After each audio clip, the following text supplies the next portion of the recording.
Gundam Kimaris Vidar adalah mobile suit yang diperkenalkan pada musim kedua anime Mobile Suit Gundam Iron Blooded Orphans. Mobile suit ini dipiloti oleh Gaelio Bauduin. Setelah Vidar melepas topengnya dan mengungkapkan dirinya sebagai Gaelio Bauduin, Gundam Vidar dipasang kembali ke Gundam Kimaris Vidar, dan mendapatkan kembali nama Kimaris. Konversi ini dilakukan dengan cepat seperti yang direncanakan sejak awal. Alaya Vijnana Type E milik Gundam Vidar dipertahankan, tetapi reaktor Ahab ketiga dilepas karena hanya berfungsi untuk menyembunyikan identitas asli MS tersebut, yang tidak lagi diperlukan.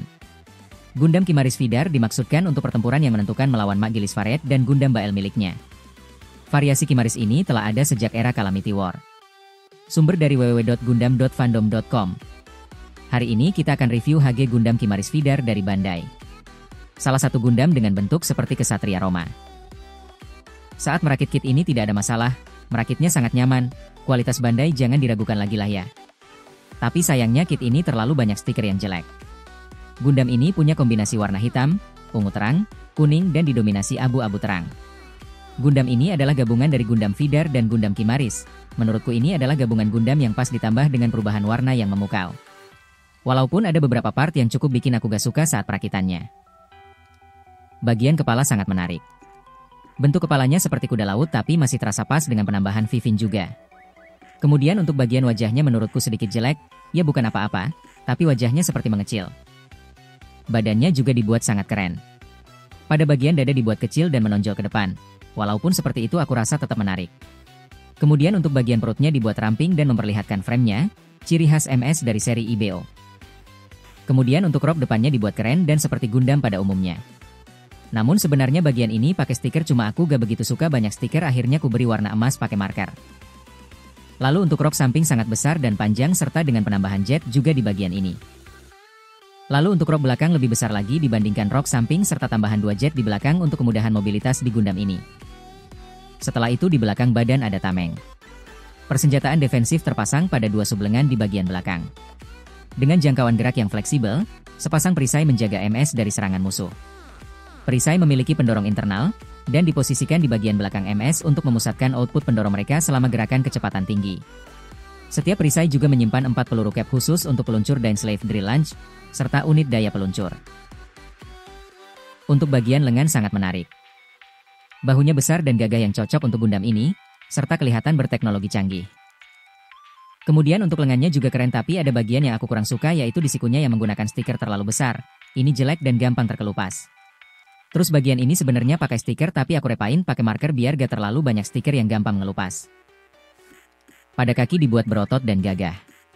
Dengan warna hitam yang berbeda warna dari bagian tubuhnya. Kakinya ramping sekaligus besar terutama di bagian lututnya. Tapi entah kenapa aku kurang suka bagian kaki bawahnya dengan bentuk kaki yang menurutku aneh. Bagian selanjutnya adalah perbandingan ukuran dengan HG Gundam Barbatos Goldaban, HG Gundam Barbatos Six Form Bandai, HG Gundam Barbatos Lupus Bandai, HG Gundam Barbatos Lupus Rex Bandai, HG Helmwige Ranger Bandai, dan HG Grimgerde Bandai.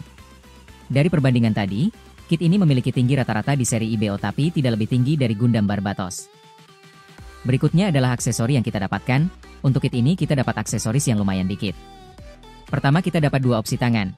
Yang pertama adalah sepasang tangan menggenggam untuk memegang senjata seperti ini. Dan kedua adalah tangan menggenggam dengan jempol terangkat sebelah kanan saja untuk memegang senjata seperti ini. Kedua kita dapat drill knee. Sebuah bor terbuat dari bahan yang sama dengan rangka frame bergerak terpasang di setiap lutut. Bor ini digunakan untuk menyerang mesin musuh yang mendekat yang menghindari tusukan tombak Kimaris Vidar, atau situasi pertempuran jarak dekat lainnya di mana serangan tabrak lari MS tidak memungkinkan. 2 lubang di sisi lutut berfungsi untuk mengeluarkan gas saat drill knee digunakan. Ketiga kita dapat sword. Terbuat dari logam langka yang digunakan dalam rangka mobile suit, bilahnya diasah untuk memotong serangan serta menusukkan tusukan. Bila ini digunakan saat mobile suit terjebak dalam situasi pertempuran jarak dekat di mana serangan hit and run tidak memungkinkan. Sword bisa dipasang di rok samping saat tidak digunakan. Terakhir kita dapat senjata utamanya yaitu Drill Launch. Tombak besar yang dirancang untuk digunakan Kimaris Vidar, merupakan senjata simbolis MS ini. Tombak bor ini juga dilengkapi dengan 2 meriam 200 mm dan 2 peluncur Dainsleif bawaan. Dainsleif launcher tersebut diisi dengan peluru cap khusus sepanjang 8,5 m yang disimpan di perisai kostum tersebut. Saat menggunakan Dainsleif, salah satu perisai akan memanjang dan menempel pada drill launch, memuat yang terakhir dengan peluru. Peluru diluncurkan menggunakan daya dari unit daya yang dipasang pada perisai. Celah di bagian perisai yang memanjang berisi unit pelepasan listrik dari unit daya dan akan menyala selama penembakan. Lanjut ke sesi artikulasinya. Kit ini aku udah beli cukup lama, sekitar beberapa bulan yang lalu di sebuah event, dan kit ini masih solid walaupun belum tahu kedepannya gimana karena penyakit tiap kit IBO itu gampang lemes. Sekarang kita coba pose loop figure second.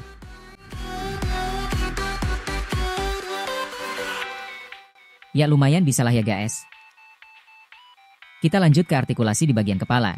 Kepala bisa geleng-geleng seperti ini, kepala bisa headbang seperti ini, dan kepala bisa berputar full 360 derajat seperti ini. Lanjut ke bagian badan. Badan bisa gel-gel sedikit aja, badan bisa ditekuk membungkuk lumayan jauh, dan badan bisa diputar penuh 360 derajat seperti ini. Rok depan bisa diangkat sejauh ini, rok samping bisa diangkat lateral sejauh ini aja dan bisa kalian putar-putar seperti ini. Dan rok bagian belakang tidak bisa digerakkan. Kedua lengan di backpacknya bisa diperpanjang seperti ini. Backpack bisa diputar ke depan seperti ini. Backpack juga bisa diputar samping seperti ini. Tameng di backpack bisa diputar-putar karena ada ball jointnya. Dan bagian ini bisa dilepas kemudian dipasang lagi untuk menunjukkan kalau tamengnya bisa diperpanjang. Selanjutnya di bagian lengan. Ada butterfly joint di kedua bagian lengan. Bahu bisa diangkat lateral sejauh ini. Lengan bisa diangkat lateral sejauh ini. Lengan bisa diputar full 360 derajat seperti ini. Bagian bicep tricep juga bisa diputar penuh 360 derajat.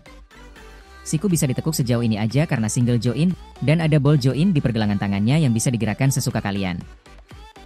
Selanjutnya di bagian kaki, kaki bisa menendang ke depan sejauh ini aja dan ke belakang sejauh ini aja karena kepentok rok. Paha selangkangan bisa diputar-putar seperti ini. Lutut bisa ditekuk sejauh ini aja padahal double joint dan dapat diluruskan lagi. Kaki bisa pivot-pivot leluasa seperti ini. Kaki bisa digerakkan maju dan mundur sangat jauh. Kaki depan bisa ditekuk-tekuk seperti ini. Dan kaki bisa diputar penuh 360 derajat. Dan yang terakhir dan paling penting, kit ini bisa mengangkang sejauh ini. Lumayan jauh dan akan lebih jauh lagi kalau gak ada rok samping. Menurutku, kit ini aku rekomendasiin untuk dibeli. Kalau kalian penggemar series IBO, kalian mungkin suka sama kit Gundam ini. Kelebihan dari kit ini yaitu warna yang bagus, bentuknya seperti kesatria, dan senjatanya yang besar. Kelemahannya ada di artikulasi yang kemungkinan kedepannya akan lemes dan terlalu banyak stiker. Aku kasih nilai 7 dari 10 untuk kit ini. Namun, sekali lagi, keputusan untuk membeli ada di tangan kalian. Terima kasih udah nonton, jangan lupa like dan subscribe ya. Dan sampai jumpa di review berikutnya.